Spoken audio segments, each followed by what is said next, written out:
Two parents shocked and disgusted after they discover a woman hired to care for their son was allegedly assaulting him.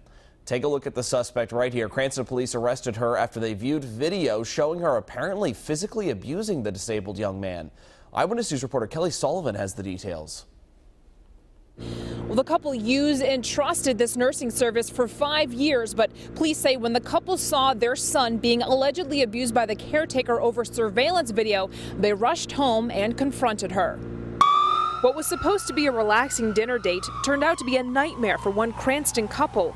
Police tell Eyewitness News the couple left their developmentally disabled 9-year-old son with 46-year-old Kimberly Phaneuf, an employee with Beata Home Health Care. While at the restaurant, the couple checked on their son by watching their home surveillance through their cell phone.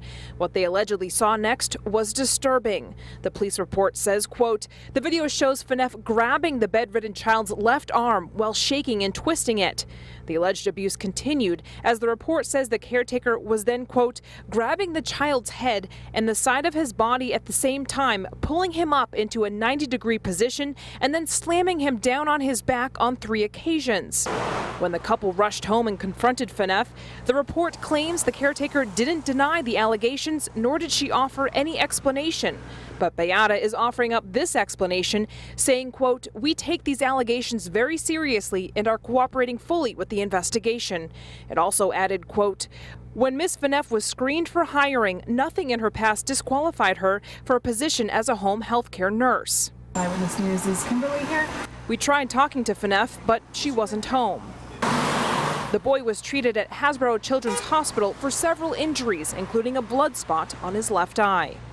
While Phaneuf had no prior incidents, we've learned Beata has fired her. She's been charged with assault and she'll be due back in court in October. In the meantime, the Rhode Island Department of Health is doing its own investigation. Reporting with the West Bay Mobile Newsroom, Kelly Sullivan, Eyewitness News.